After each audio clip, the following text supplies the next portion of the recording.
జోగులాంబ గద్వాల జిల్లా కేంద్రంలో రైతుల సంబరాలు నిర్వహించారు. మాజీ జెడ్పీ చైర్మన్ సరిత ఆధ్వర్యంలో రేవంత్ రెడ్డి చిత్రపటానికి పాలాభిషేకం చేశారు. ఈ సందర్భంగా ఇవాళ మన రాష్ట్ర సీఎం రుణమాఫీ ప్రక్రియ మొదలు పెడతారని అన్నారు. కేవలం మన గద్వాల నియోజకవర్గంలోనే 9,99,000 కోట్ల రూపాయలను రైతుల రుణమాఫీ జరుగుతోందని అన్నారు. రైతులు ఈ రోజు పండుగ జరుపుకుంటున్నారని తెలిపారు. ఆగస్టు 15వ తారీఖున రైతుల రుణమాఫీ చేస్తానని చెప్పిన తను ముందస్తుగానే రైతులకు ₹1,00,000 రుణమాఫీ చేస్తున్నారన్నారు. రైతుల తరపున రేవంత్ రెడ్డికి శుభాకాంక్షలు తెలిపారు.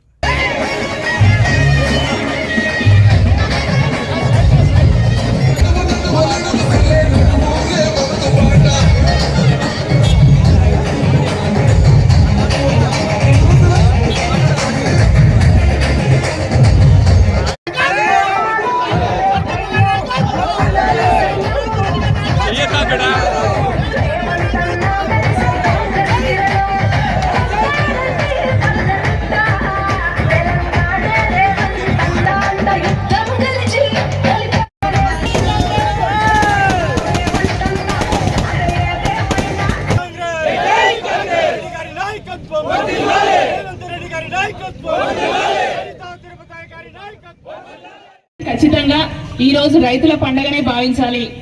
ఎవ్వరూ ఎన్నడూ చేయని విధంగా ఈ రోజు రైతు రుణమాఫీ చేయడం అనేది కాంగ్రెస్ ప్రభుత్వానికే సాధ్యమని ప్రూవ్ చేయడానికి, అంటే నిరూపించుకోవడానికి గౌరవ ముఖ్యమంత్రి రేవంత్ రెడ్డి గారు తీసుకున్న నిర్ణయాన్ని ఈ రోజు మనందరం ఒక సంబరంలాగా చేసుకునే అవకాశం దొరికినందుకు నాతో పాటు ఈ కార్యక్రమాన్ని ఏర్పాటు చేస్తూ, అంటే వాస్తవానికి ఈ రోజు డబ్బులు పడ్డ తర్వాత సంబరం చేసుకోవాలి అనుకున్నాం, కానీ ఏ రైతు కూడా డబ్బులు పడేదాకా అవసరం లేదు. కాంగ్రెస్ ప్రభుత్వం మాట ఇచ్చిందంటే మాట కట్టుబడి ఉంటది.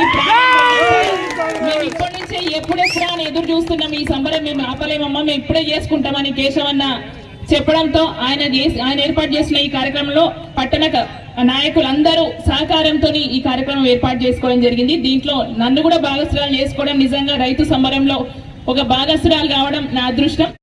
మా పత్రికా సోదరులు కూడా చాలా మంది రైతులు ఉంటారు. ఖచ్చితంగా వాళ్ళ తండ్రులు తాతలో ఎవరో రైతు బిడ్డలే కాబట్టి మీ అందరికీ కూడా ముందుగా శుభాకాంక్షలు తెలియజేసుకుంటున్నాను. పెద్దలు మన రాహుల్ గాంధీ గారు యువ నాయకుడు ఇచ్చిన మాట మేరకు 2022లో ఇచ్చిన మాట ఇది, ఇప్పుడు ఇచ్చిన మాట కాదు. అయినా మాట తప్పకుండా ప్రభుత్వం వచ్చింది కదా, ఇక మాకేం అవసరం లేదు, ఇంకో 5 ఏళ్ల టైం ఉంది కదా అని గత ప్రభుత్వం చేసిన విధంగా ఈ ప్రభుత్వం నిర్ణయించలేదు. రైతులు రాజులు కావాలి, రాజులు అయిన నాడే మన జీవితాలు మారుతాయి, మన బతుకులు మారుతాయి అని నమ్మిన ఏకైక వ్యక్తి రేవంత్ రెడ్డి గారు. ఆయన ఈరోజు గౌరవ ముఖ్యమంత్రి మన పాలమూరు జిల్లా నుంచి ఒక రైతు బిడ్డగా రైతులకు మేలు చేస్తే అందరికి మేలు చేసినట్టే. వాళ్ళు బాగుంటేనే మనం బాగుంటాం, వాళ్ళు కష్టపడితేనే, వాళ్ళు తాకిన నేల వల్లనే ఈరోజు మన కడుపు నిండుతుందని నమ్మిన వ్యక్తిగా ఈరోజు రైతు రుణమాఫీ చేయడం జరిగింది. వాస్తవానికి ఆగస్టు 15 వరకు నేను చేస్తా రైతు రుణమాఫీ అని చెప్పిండ్రు, కానీ అంతకు ముందే ఎవరు కూడా ఇచ్చిన మాట కన్నా ముందు నెరవేర్చిన వాళ్ళు లేరు. కానీ అంతకు ముందే ఈ రోజే ₹1,00,000 వరకు కూడా ఎవరైతే రుణం ఉందో వాళ్ళందరికీ కూడా ఒకటేసారి మాఫీ అయ్యే విధంగా ఈ రోజు చర్యలు తీసుకుంటున్నారు. 4 గంటల నుంచి అక్కడ ముఖ్యమంత్రి గారు స్టార్ట్ చేస్తారు ఈ ప్రోగ్రామ్ ని. కేవలం మన గద్వాల నియోజకవర్గానికి సంబంధించి ఈ రోజు ₹1,00,000 ఉన్న వాళ్ళు 10,099 మంది అకౌంట్లు ఉన్నాయి. అంటే 10,099 కేవలం గద్వాల నియోజకవర్గమే. మొత్తం రాష్ట్రంలో ఎంతమంది ఉంటారో ఒక్కసారి ఆలోచన చేయండి. అదే కాకుండా 9,000 పైచీలకు కుటుంబాలు బాగుపడుతున్నాయి. ఈరోజు మొత్తానికి 61,28,000 కోట్ల 28 లక్షల రూపాయలు ఈరోజు మన గద్వాల నియోజకవర్గ రైతుల అకౌంట్లలో పడబోతున్నాయి. ఇది నిజంగా చరిత్రలో ఎన్నడూ ఎప్పుడు జరగని విధంగా చారిత్రాత్మకంగా నిలిచిపోయి ఘట్టంగా ఈరోజు రైతుల పండగ ఈరోజు మనం నోట్ చేసుకోవచ్చు. ప్రతి ఏడు కూడా సెలబ్రేట్ చేసుకోవచ్చు, దీంట్లో సందేహం ఏం లేదు. అదే కాకుండా మన జిల్లాకు వచ్చి 144 కోట్ల రూపాయలు గద్వాల జిల్లాకు మొత్తం పడుతున్నాయి ఈరోజు.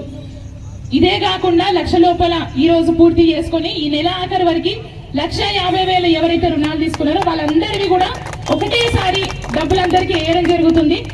మిగతా 2 లక్షల వరకు ఎవరైతే ఉన్నాయో వాళ్ళందరి ఆగస్టు 15 లోపల కంప్లీట్ గా ఒక్కరిని కూడా మిగిలించకుండా పూర్తి చేయాలని చాలా గట్టి నిర్ణయం ముఖ్యమంత్రి రేవంత్ రెడ్డి గారు తీసుకున్నారు.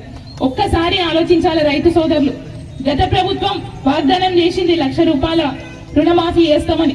₹1,00,000 రుణమాఫీ చేయాలంటే అప్పటికి 28,000 కోట్లు మాత్రమే అయినాయి డబ్బులు, కానీ చేయలే. 5 సంవత్సరాలు పూర్తి చేసుకున్నారు, వాళ్ళ పీరియడ్ అయిపోయింది. అది మన రైతులకు అర్థమైంది కాబట్టి ఈ రోజు తిప్పి కొట్టింది, ప్రభుత్వాన్ని మార్చుకున్నారు. కేవలం కాంగ్రెస్ ప్రభుత్వం ఆధ్వర్యంలోనే రైతులకు మేలు జరుగుతుంది, రైతులకి సంక్షేమం జరుగుతుందని నమ్మిన వ్యక్తులుగా మళ్ళొక్కసారి కాంగ్రెస్ ప్రభుత్వాన్ని తీసుకొచ్చింది. మరి మనమందరం గ్రహించాల్సిన అవసరం ఉంది. పెద్దలు ఆ రోజు ఇచ్చిన రేవంత్ రెడ్డి గారు ఇచ్చిన మాట మేరకు ఇటు గృహలక్ష్మి కావచ్చు, మన ఆడబిడ్డలకి బస్సులో ప్రయాణం కావచ్చు, ఇవన్నీ కూడా మొదలైనవి.